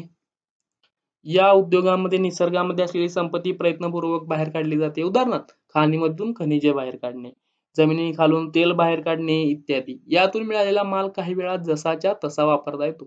मात्र काही वेळा त्यावर प्रक्रिया करणे हे जरुरीचे असते. त्यानंतर आहे तो म्हणजे जैविक उद्योग. जैविक उद्योगामध्ये काय? रोपवाटिका, पशुपालन इत्यादींचा समावेश होतो. त्यानंतर ब आहे दुसरा प्रकार, तो म्हणजे दुय्यम उद्योग. दुय्यम उद्योग काय? जे उद्योग प्राथमिक उद्योगावर अवलंबून असतात. जे उद्योग कच्च्या मालाचे रूपांतर हे पक्क्या मालात करतात. उदाहरण टोमॅटो उत्पादन प्राथमिक उद्योग आहे आणि ते टोमॅटो जर दुय्यम उद्योगामध्ये वापरले आणि ते त्यावर प्रक्रिया करतात आणि त्यापासून सॉस तयार करतात. हा एक दुय्यम उद्योग आहे. आता दुय्यम उद्योगाचे 2 प्रकार आहेत. त्यामध्ये एक उत्पादन उद्योग. दुय्यम उद्योगामध्ये एक उत्पादन उद्योग. कच्च्या मालाचे पक्क्या मालामध्ये यामध्ये रूपांतर केले जाते व अंतिम उत्पादनाच्या भांडवली वस्तूंचा व गृहोपयोगी वस्तूंचा समावेश होतो. उदाहरणार्थ कापड, साखर, कागद उद्योग इत्यादी. आणि बांधकाम उद्योगामध्ये काय? इमारत, धरणे, पूल, रस्ते, बोगदे इत्यादी तयार करण्यात गुंतलेले असतात. त्यांना बांधकाम उद्योग म्हणतात. इतर उद्योगात वस्तूचे उत्पादन एका ठिकाणी व विक्री इतरत्र केली जाते. पण या उद्योगात वस्तू उत्पादन व विक्री एकाच ठिकाणी केली जाते. जसे की बिल्डिंग बांधणे. ती एकाच ठिकाणी म्हणजे उत्पादित केली म्हणजे ती बांधली जाते आणि तिथेच त्याची विक्री केली जाते. ती एक अचल संपत्ती असते. त्यानंतर पुढील प्रश्न आपण पाहूयात. दुसरा प्रश्न आहे तो म्हणजे विदेशी व्यापाराचे 2 प्रकार सांगा. येथे आता विदेशी व्यापाराचे कोणतेही 2 प्रकार आपल्याला सांगायचे आहेत. त्यामध्ये आपण आयात व्यापार सांगू शकतो, निर्यात व्यापार सांगू शकतो किंवा पुनर्निर्यात. या तिन्हीपैकी 2 प्रकार आपण सांगू शकतो. आता पहिल्यांदा आपण दिलेली आहे 2 किंवा 2 पेक्षा अधिक देशांमध्ये चालणाऱ्या व्यापाराला आंतरराष्ट्रीय व्यापार म्हणतात. हे आपल्याला माहितीच आहे. आंतरराष्ट्रीय व्यापारात परकीय किंवा विदेशी व्यापाराचे वर्गीकरण पुढील प्रमाणे केले जाते. आता इथे छोटे छोटे पॉईंट असल्यामुळे मी तिन्ही पॉईंट सुद्धा घेतलेले आहेत. आयात व्यापार म्हणजे काय? जेव्हा दुसऱ्या राष्ट्राकडून वस्तू किंवा सेवांची खरेदी केली जाते त्याला आयात व्यापार म्हणतात. तर निर्यात व्यापार म्हणजे काय? जेव्हा आपण वस्तू व सेवांची विक्री करतो बाहेरच्या देशांना त्याला निर्यात व्यापार म्हणतात. आणि पुनर्निर्यात तिसरा पॉईंट पुनर्निर्यात. पुनर्निर्यात म्हणजे काय? त्यामध्ये आयात आणि निर्यात हे दोन्हींचे समक्रमण असते ज्यामध्ये एखादी संस्था किंवा एखादा उद्योग बाहेरून मालाची आयात करतो आणि तो आयात केलेला माल पुन्हा निर्यात करतो दुसऱ्या देशाला. त्याला पुनर्निर्यात म्हणतात. उदाहरणार्थ भारतीय विक्रेते जपानकडून माल घेतात आणि आफ्रिकेला पुनर्निर्यात करतात. त्यानंतर पुढील प्रश्न आपण पाहूयात. प्रश्न आहे तो म्हणजे कोणतीही 4 अनुषंगिक साधने स्पष्ट करा. आता अनुषंगिक साधने म्हणजे काय? जी साधने व्यवसायात विपणन करण्यासाठी म्हणजेच उत्पादित माल व किंवा सेवा विक्रीच्या ठिकाणापर्यंत पोहोचण्यासाठी मदत करतात. ती अनुषंगिक साधने असतात. तर अनुषंगिक साधने खालीलप्रमाणे आहेत. 1. वाहतूक व्यवस्था. उत्पादनाच्या ठिकाणी सर्व वस्तूंची विक्री करणे शक्य नसते. म्हणून ज्या ठिकाणी वस्तूंची मागणी असते अशा वेगवेगळ्या ठिकाणी उत्पादनाची विक्री करावी लागते. वस्तू व व्यक्तींना एका ठिकाणाहून दुसऱ्या ठिकाणी घेऊन जाण्यासाठी वाहतुकीचा वापर केला जातो. म्हणजेच वाहतुकी ही काय? समय उपयोगिता निर्माण करते. समय नाही, स्थल उपयोगिता निर्माण करते. वाहतूक ही उत्पादनामध्ये स्थल उपयोगिता निर्माण करते. ती उत्पादनाच्या ठिकाणापासून ते ज्या ठिकाणी विक्री करायची आहे त्या ठिकाणापर्यंत मालाची वितरित करण्यास मदत करते. त्यानंतर 2. गोदाम किंवा साठवणूक. गोदाम किंवा साठवणूक हे त्यामध्ये समय उपयोगिता निर्माण करतात. म्हणजेच उदाहरणार्थ जेव्हा आपण काही वस्तूंची वर्षभर त्याचे उत्पादन करत असतो, काही काळामध्ये आपण त्याचे उत्पादन करत असतो व त्यानंतर पुढच्या काळामध्ये त्याचे आपण म्हणजेच उन्हाळ्यात जर कोणतीही वस्तू आपण तयार केली ती आपण हिवाळ्यात किंवा पावसाळ्यात वापरतो. त्यामुळे त्यामध्ये समय उपयोगिता निर्माण होते. हे कार्य गोदाम किंवा साठवणुकीद्वारे केले जाते. त्यानंतर म्हणजे विमा. विमा. व्यवसायात अनेक प्रकारचे धोके असतात.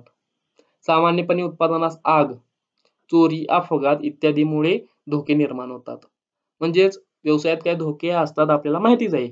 परंतु ते कोणकोणते असतात? आग, चोरी, अपघात इत्यादी. या आग, चोरी, अपघात इत्यादी धोक्यांपासून जे आपल्याला संरक्षण देते.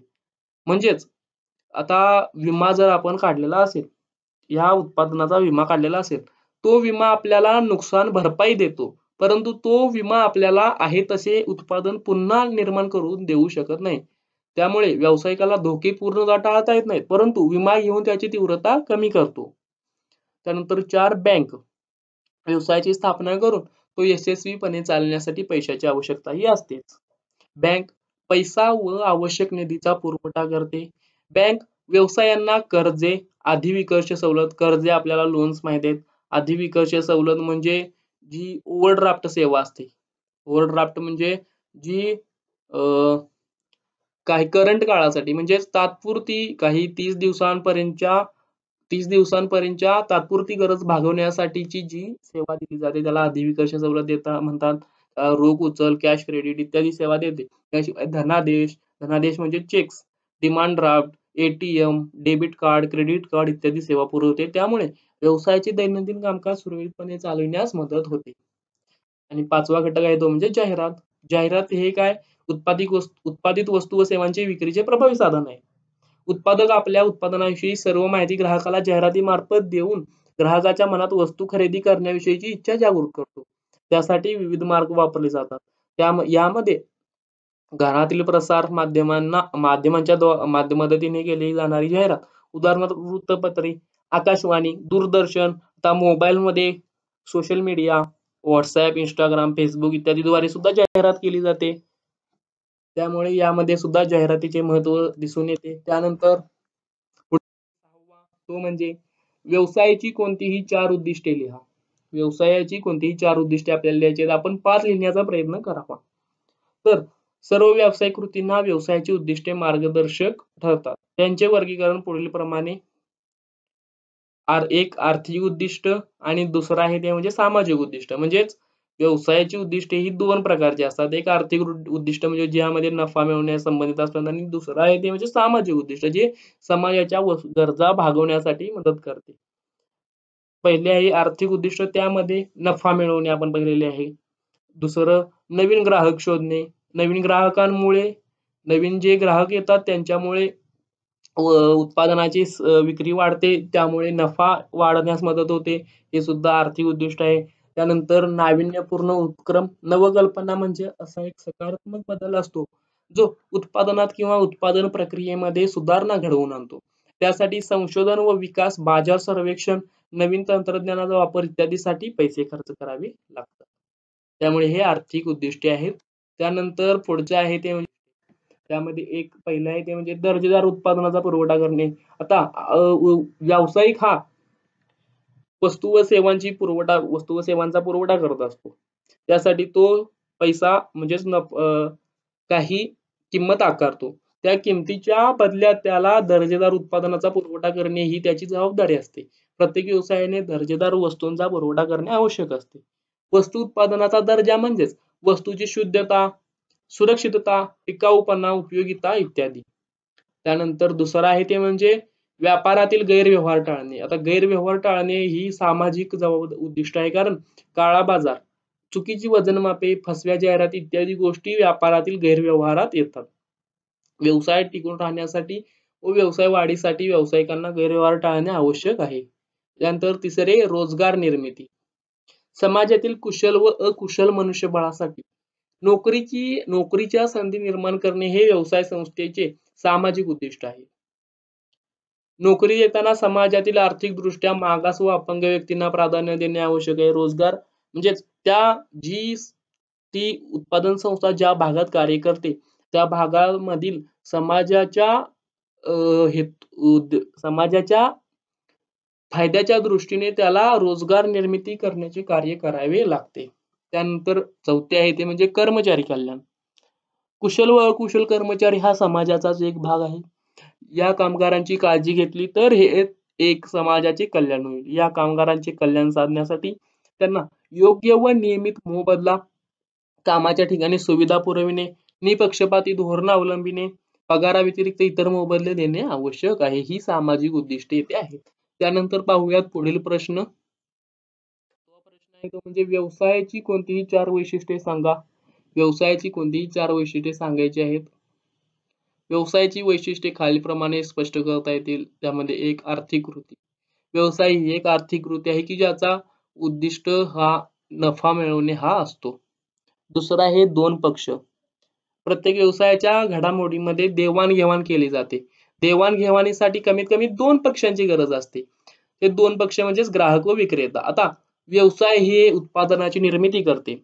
ते जे उत्पादनाची निर्मिती करते ते का करते? ते त्याची विक्री करण्यासाठी करते. तर जर ते उत्पादन का करेल? जर त्या बाजारामध्ये त्या वस्तूला मागणी असेल तर ते त्या वस्तूचे उत्पादन करेल. त्यामुळे येथे 2 पक्ष असणे महत्त्वाचे असते. त्यानंतर पुढील पॉइंट तिसरा नफा हेतू. कोणत्याही व्यवसायाचा मूळ उद्देश हा नफा मिळवणेच हा असतो. व्यवसायात वस्तूंची मोठ्या प्रमाणावर विक्री करून किंवा वस्तूंची किंमत थोड्याफार प्रमाणात कमी करून जास्तीत जास्त नफा मिळवण्याचा प्रयत्न व्यावसायिक करत असतो. म्हणजेच नफा मिळवणे हा त्याचा प्रमुख उद्दिष्ट असते. त्यानंतर 4 वस्तू व सेवांचे उत्पादन. कोणत्याही वस्तूंची किंवा सेवांची देवाणघेवाण करण्यापूर्वी व्यवसायांना त्या वस्तूंचे उत्पादन करावे लागते. वस्तू या एकतर कारखान्यात मोठ्या प्रमाणावर निर्माण केल्या जातात किंवा उत्पादकाकडून त्याचा पुरवठा होत असतो. या कृतीमध्ये नफा मिळवणे हे महत्त्वाचे उद्दिष्ट असते. आणि 5वा पॉइंट आहे तो म्हणजे वस्तू व सेवांची देवाणघेवाण. व्यवसायामध्ये वस्तू व सेवांच्या देवाणघेवाणीचा समावेश असतो.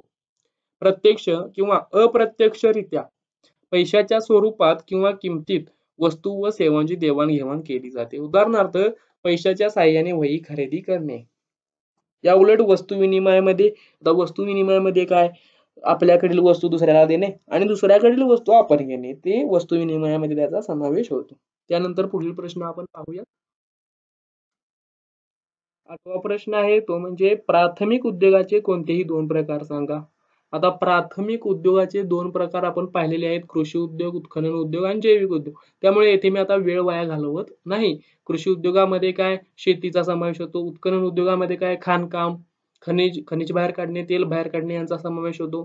तर जैविक उद्योगांमध्ये काय? रोपे, पशुपालन म्हणजे जे सजीव घटक आहेत त्यांचा उपयोग उद्योग या व्यवसायामध्ये केला जातो. त्याला जैविक उद्योग म्हणतात. त्यानंतर प्रश्न 6वा आहे, महत्त्वाचा आहे तो म्हणजे खालील विधाने सकारण स्पष्ट करा. हे सकारण स्पष्ट करा म्हणून सुद्धा प्रत्येक प्रश्न 4 गुणांसाठी येतो. यासाठी आपल्याला 4 ते 5 पॉइंट लिहावे लागतात. परंतु या प्रकरणामध्ये आपल्याला प्रत्येक प्रश्नाचे 4 ते 5 पॉइंट लिहिता येत नाहीत. त्यामुळे आपण येथे 2, 3 किंवा 4 पॉइंट लिहिलेले आहेत. त्यामध्ये पहिला प्रश्न आहे तो म्हणजे किरकोळ व्यापारी अंतिम ग्राहकांशी थेट संपर्क प्रस्थापित करतो. तर त्याचे उत्तर पाहूयात. 1. किरकोळ व्यापारी हा घाऊक हे व्यापाऱ्यांकडून आहे. येथे टायपिंग मिस्टेक झालेली आहे. किंवा थेट उत्पादकांकडून वस्तूंची खरेदी करतो आणि लहान लहान प्रमाणात विक्री करतो. म्हणजेच किरकोळ व्यापारी घाऊक व्यापाऱ्याकडून किंवा उत्पादकाकडून मालाची खरेदी करतो. परंतु तो खरेदी केलेला माल हा लहान लहान प्रमाणात तो अंतिम ग्राहकांना विकतो. 2. किरकोळ व्यापारी हा स्थानिक बाजारपेठेत मालाची विक्री करतो. स्थानिक बाजारपेठ म्हणजे आपली जी घराजवळील जी बाजारपेठ आहे, म्हणजे घराच्या शेजारी जी किराणा मालाचे दुकान आहे याला स्थानिक बाजारपेठ म्हणतात. 3. तसेच तो मालाची विक्री अंतिम ग्राहकास करतो. म्हणजे त्याचा संबंध अंतिम ग्राहकाबरोबर येतो. त्यामुळे किरकोळ व्यापारी हा अंतिम ग्राहकाशी थेट संपर्क प्रस्थापित करतो. तर इथे त्याचे उत्तर समाप्त होते. दुसरा प्रश्न पाहूयात. म्हणजे वाणिज्य ही संज्ञा व्यापारापेक्षा व्यापक आहे. वाणिज्य ही संज्ञा व्यापारापेक्षा व्यापक आहे कारण वाणिज्यामध्येच व्यापाराचा समावेश होतो. वाणिज्याचे 2 प्रकार आहेत ते म्हणजे व्यापार आणि व्यापाराची अनुषंगिक साधने. त्यामध्ये 1. वाणिज्य हा एक असा घटक आहे की जो उद्योगाने निर्माण केलेल्या वस्तू व सेवांचे वितरण करण्याचे कार्य करतो. वाणिज्यामध्ये उत्पादित मालाचे वितरण करण्याचे कार्य केले जाते. 2. व्यापारामध्ये वस्तू किंवा सेवांच्या खरेदी विक्रीचा व्यवहार केला जातो. 3. ग्राहक व उत्पादक यांमधील सेतू म्हणून वाणिज्य कार्य करते. म्हणजेच उत्पादकाने तयार केलेला माल ग्राहकापर्यंत पोहोचवण्याचे कार्य वाणिज्य करते. 4. उत्पादक व व्यापारी यांच्यामधील संबंध साधणारा व्यापारी हा दुवा आहे. येथे ग्राहक आहे. उत्पादक व ग्राहक यांमधील संबंध साधणारा व्यापारी हा दुवा आहे. इथे टायपिंग एरर झालेला आहे. त्यानंतर 5. तसेच व्यापार हा वाणिज्याचाच एक प्रकार आहे. म्हणजेच वाणिज्याचे 2 प्रकार आहेत, व्यापार आणि व्यापाराचे अनुषंगिक साधने. त्यामुळे वाणिज्य ही संज्ञा व्यापारापेक्षा व्यापक आहे. त्यानंतर पुढील तिसरा म्हणजे व्यावसायिक कृतीत जोखीम अपरिहार्य असते. म्हणजेच व्यवसायामध्ये जोखीम ही त्यामधील एक दडलेला महत्वाचा घटक असतो. म्हणजे जो आपल्याला वेगळा करता येत नाही. जोखीम ही त्यामध्ये असतेच. तर त्याची कारणे आपण पाहूयात. 1. नैसर्गिक किंवा परिस्थितीजन्य घटनांमुळे प्रत्येक व्यवसायात जोखमीची शक्यता असते. म्हणजेच व्यवसायाला 2 प्रकारची जोखीम असते. ती म्हणजे नैसर्गिक असू शकते किंवा ज्या परिस्थिती व्यवसायावर येतात त्यामुळे सुद्धा जोखीम निर्माण होते. त्यानंतर 2. जोखीम ही पूर्णपणे टाळता येत नाही. त्यातील काही घटक टाळले जाऊ शकत नाहीत. म्हणजेच आता आपण जर एखाद्या गोष्टीचा विमा आपण जर उतरवला तर त्या विम्यामुळे आपल्याला पूर्ण नुकसानीपासून संरक्षण मिळत नाही. त्यातील काही भार हा आपल्याला स्वीकारावा लागतोच. त्यामुळे व्यावसायिक कृतीत जोखीम ही अपरिहार्य घटक असते. चौथा प्रश्न आहे तो म्हणजे आयात आणि निर्यात यांचे एकत्रीकरण म्हणजे पुनर्निर्यात व्यापार होय. त्याचे उत्तर 1. आयात व निर्यात व्यापार हे विदेशी व्यापाराचेच घटक आहेत. म्हणजेच हे आयात आणि निर्यात हे विदेशी व्यापाराचेच प्रकार आहेत, आपण पाहिलेले आहे. 2. आयात व्यापार म्हणजे दुसऱ्या देशाकडून वस्तू किंवा सेवांची खरेदी करणे. 3. निर्यात व्यापार म्हणजे काय? उत्पादित वस्तू किंवा सेवांची बाहेरील देशास विक्री करणे. आता चौथा पॉइंट आहे तो म्हणजे पुनर्निर्यात व्यापार हा एक व्यापाराचा असा प्रकार आहे की ज्यामध्ये प्रथम मालाची आयात केली जाते आणि पुन्हा तोच माल निर्यात केला जातो. हे आपण पूर्ण पाहिलेले आहे, जसे आहे तसे आपण लिहिलेले आहे. म्हणून आयात आणि निर्यात यांचे एकत्रीकरण म्हणजे पुनर्निर्यात व्यापार होय. पाचवा पॉइंट आहे तो म्हणजे वाहतुकीमुळे स्थान उपयोगिता निर्माण होते. त्याचे उत्तर आपण पाहूयात. 1. उत्पादनाच्या ठिकाणी सर्व वस्तूंची विक्री आपल्याला करता येत नाही. त्याची सर्व मालाची विक्री एकाच ठिकाणी होऊ शकत नाही. त्यामुळे ज्या वेगवेगळ्या ठिकाणी वस्तूंची मागणी असते अशा वेगवेगळ्या ठिकाणी उत्पादनाची विक्री करावी लागते. 2. वस्तू व व्यक्तींना एका ठिकाणाहून दुसऱ्या ठिकाणी नेण्यासाठी वाहतुकीचा वापर केला जातो. म्हणजेच तिसरा पॉइंट आपण येथे लिहू शकतो की वाहतूक ही तो उत्पादित माल विक्रीच्या ठिकाणी नेण्यास मदत करते. म्हणून वाहतुकीमुळे स्थान उपयोगिता निर्माण होते. म्हणजेच स्थळ उपयोगिता निर्माण होते. सहावा प्रश्न आहे तो म्हणजे वाणिज्याची कृती सुरू होण्यापूर्वी उद्योग कार्याला सुरुवात होते. म्हणजे आता आपल्याला माहित आहे की उद्योग काय करते? उद्योग हा वस्तू व सेवांच्या निर्मितीमध्ये गुंतलेला असतो. तर वाणिज्य ही उद्योगाने तयार केलेल्या निर्मिती केलेल्या मालाचे विपणन करण्याचे कार्य करते. म्हणजे ते वितरित करण्याचे कार्य करते. आता त्याचे उत्तर आपण पाहूयात. 1. वाणिज्य हे एक उत्पादित मालाचे वितरण व विक्री करते. म्हणजेच वाणिज्य वितरण व विक्री या कार्यांमध्ये गुंतलेले असते. 2. वाणिज्यास उत्पादन उद्योग क्षेत्र देते. म्हणजेच उद्योग क्षेत्र हे जे उत्पादन मालाचे वितरण करते ते उत्पादन हे त्याला उद्योग क्षेत्राकडून मिळते. 3. प्रथम वस्तू व सेवांचे उत्पादन करावे लागते की जे कोण करते? उद्योग क्षेत्र करते. त्यानंतर त्यांचे वितरण व विक्री म्हणून वाणिज्याची कृती सुरू होण्यापूर्वी उद्योग कार्याला सुरुवात होते. त्यानंतर पुढील प्रश्न आपण पाहूयात. उपलब्ध साधन संपत्तीचा योग्य तो वापर करणे आवश्यक असते. त्याचे उत्तर आपण पाहूयात. 1. उपलब्ध साधन संपत्ती ही दुर्मिळ असून त्याचा पर्यायी वापर असतो. म्हणजेच निसर्गाने आपल्याला मर्यादित साधने दिलेली आहेत जी दुर्मिळ आहेत आणि त्यांचा एका घटकाचा आपण अनेक कारणांसाठी वापर करू शकतो. 2. जर साधन संपत्तीचा योग्य तो वापर केला तर नफ्यात वाढ होऊ शकते. 3. तसेच त्यामुळे महत्वाच्या मानवी गरजा पूर्ण करण्यास मदत होते. म्हणून उपलब्ध साधन संपत्तीचा योग्य तो वापर करणे आवश्यक आहे. तो म्हणजे घाऊक व्यापारी, उत्पादक व किरकोळ व्यापाऱ्यातील दुवा होय.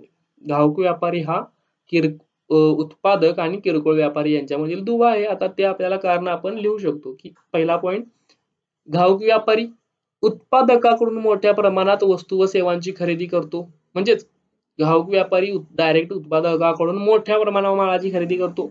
2. या वस्तू व सेवांची घाऊक व्यापारी किरकोळ व्यापाऱ्यांना लहान लहान प्रमाणात विक्री करतो. हा जो माल उत्पादकाकडून घाऊक व्यापाऱ्याने खरेदी केलेला आहे, तो माल तो किरकोळ व्यापाऱ्यांना विक्री करतो.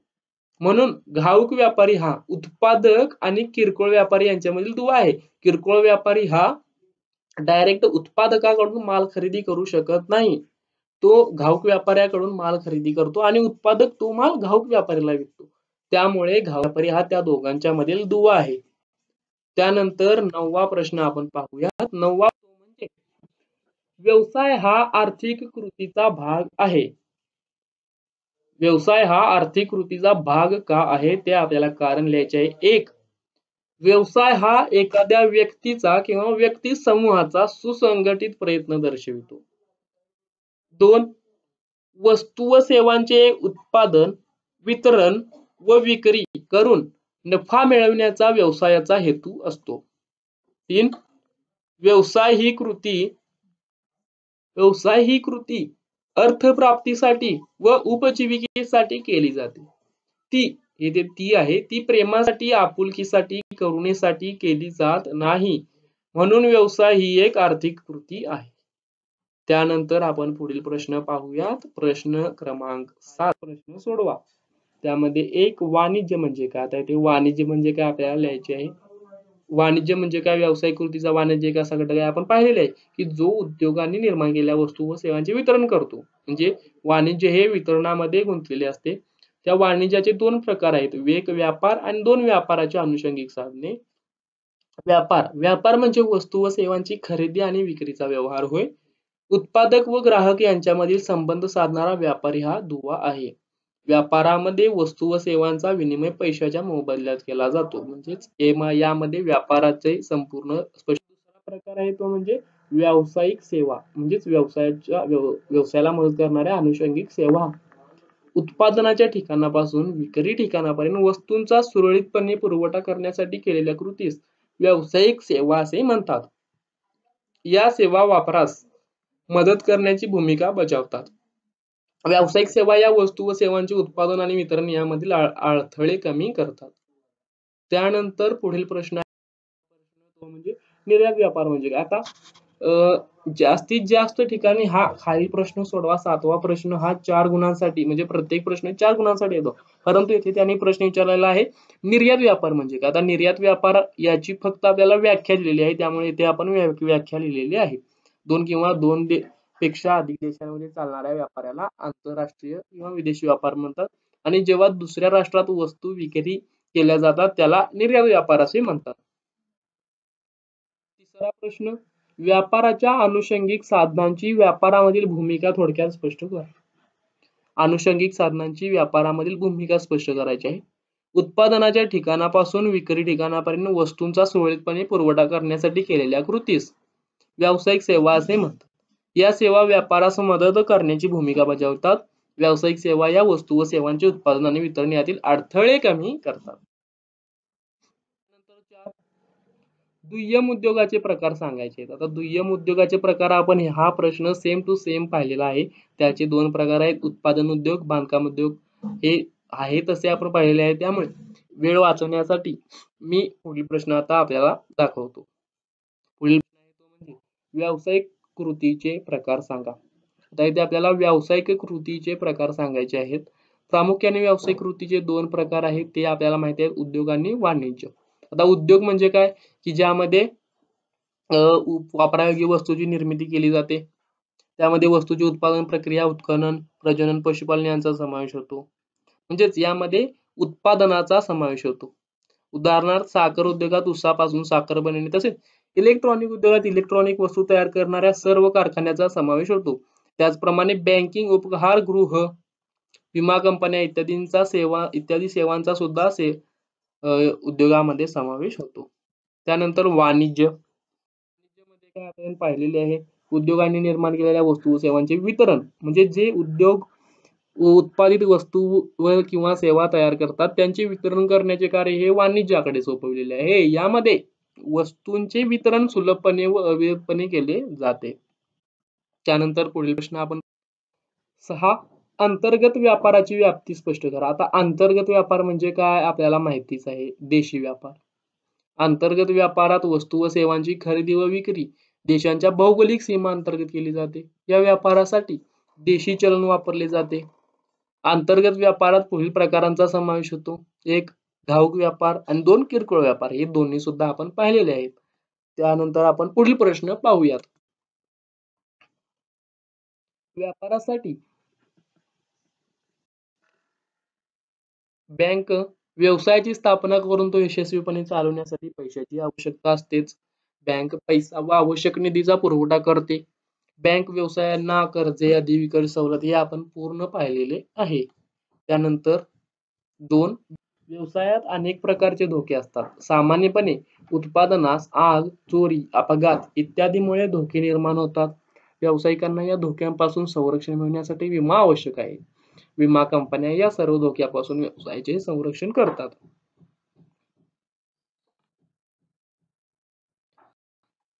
व्यावसायिक यासाठी वस्तूचा विमा घेऊन विमा कंपनीने ठरविलेले विमा हप्ते नियमितपणे भरतो. व्यावसायिकाला धोके पूर्णतः टाळता येत नाहीत, परंतु विमा घेऊन त्याची तीव्रता कमी करता येते. त्यानंतर प्रश्न 8 आहे, तो म्हणजे खालील प्रश्नांची उत्तरे लिहा. हा प्रश्न 8 गुणांसाठी येतो, म्हणजे प्रत्येक प्रश्न हा 8 गुणांसाठी येतो. त्यामध्ये आपल्याला 8 ते 9 पॉइंट लिहावे लागतात, तर आपल्याला 8 पैकी 8 गुण मिळू शकतात. पहिला प्रश्न आहे, व्यवसाय, पेशा आणि नोकरी यांचा तुलनात्मक अभ्यास करायचा आहे. हा अभ्यास आपण फरक स्पष्ट करा यामध्ये आपण केलेला आहे. याचा फरक आपल्याला स्पष्ट करायचा आहे. हे व्यवसाय, पेशा आणि नोकरी याचे पॉइंट इकडे याचे येते. पुढील पॉइंट त्याचे दिलेले आहेत 5, 6, 7 आणि 8 पॉइंट आपण लिहिलेले आहेत. त्यानंतर दुसरा प्रश्न, व्यवसाय संज्ञेची व्याख्या लिहायची आहे आणि त्याची वैशिष्ट्ये व्यवसायाची वैशिष्ट्ये आपण पाहिलेली आहेत, फक्त व्याख्या येथे आपल्याला लिहायची आहे. मालाचे उत्पादन करण्याच्या व संपत्ती मिळवण्याच्या दिशेने केलेली सर्व मानवी कार्ये म्हणजे व्यवसाय होय. व्यवसायाची वैशिष्ट्ये काय काय, त्यामध्ये एक आर्थिक कृती, व्यवसाय एक आर्थिक कृती आहे. त्यामध्ये 2 पक्षांचा समावेश असावा लागतो, एक ग्राहक आणि एक विक्रेता. म्हणजे त्याचा नफा हेतू असतो, महत्वाचे उद्दिष्ट असते ते म्हणजे नफा मिळवणे. त्यानंतर 4 वस्तू व सेवांचे उत्पादन, समाजाच्या गरजा भागवण्यासाठी ते वस्तू व सेवांचे उत्पादन करते व आपण नफा मिळविते. त्यानंतर 5वा पॉइंट, वस्तू व सेवांची देवाणघेवाण. यामध्ये वस्तू व सेवांची देवाणघेवाण करण्याचे कार्य केले जाते. ते पैशासाठी असू शकते किंवा वस्तू विनिमय असू शकतो. म्हणजे वस्तू व सेवांचा विनिमय म्हणजेच प्रत्येक व्यवसायात प्रकारातील व्यवहार हे वस्तू किंवा सेवा यांच्याशी संबंधित असतात. याशिवाय व्यवसाय होऊ शकत नाही. त्यामध्ये वस्तू किंवा सेवांचा विनिमय हा एक महत्वाचा घटक आहे. त्यानंतर 7, व्यवसाय सातत्य. प्रत्येक व्यवसायात नियमितपणे व्यवहार होत असतात. केवळ एकच व्यवहार केला तर त्याला व्यवसाय म्हणता येत नाही. म्हणजेच आता इथे उदाहरण दिलेले आहे, एखाद्याने स्वतःची मोटार विक्री करून नफा मिळवला तर त्याला व्यवसाय कृती म्हणता येत नाही. परंतु ती व्यक्ती जर नियमितपणे मोटारांची खरेदी विक्री करत असेल, म्हणजे जर ती व्यक्ती त्या मोटारींची एजंट असेल तर त्याला व्यवसाय असे मानले जाते. नंतर 8, अनिश्चित परतावा. व्यवसायामध्ये नफ्याचा अंदाज घेता येत नाही किंवा त्याची हमी देता येत नाही. व्यावसायिकांना कधी नफा मिळतो किंवा काही वेळेस नुकसानही सहन करावे लागते.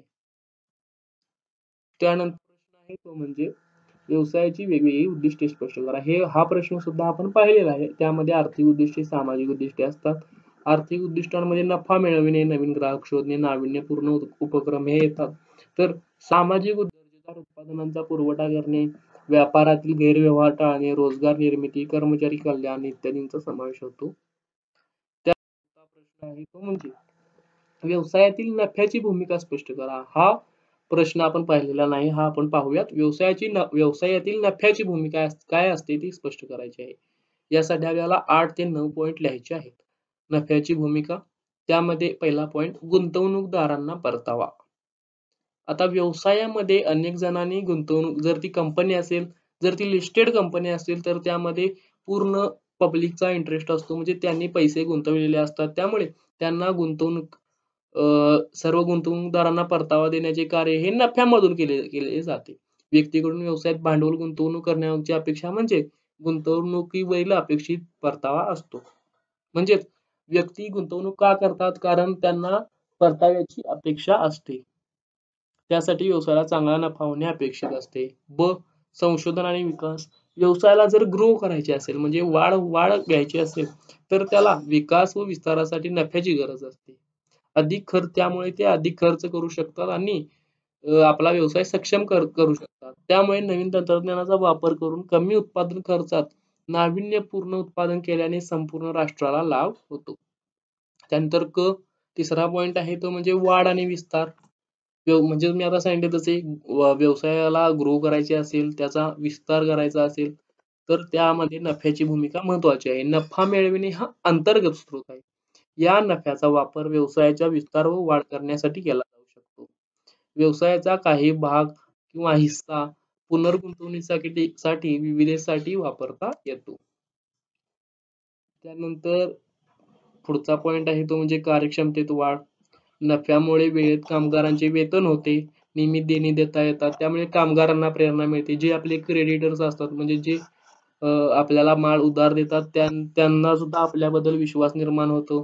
त्यामुळे व्यवसायाच्या कार्यक्षमतेत वाढ होते. त्यानंतर पुढचा पॉइंट आहे उदरनिर्वाहाचे साधन.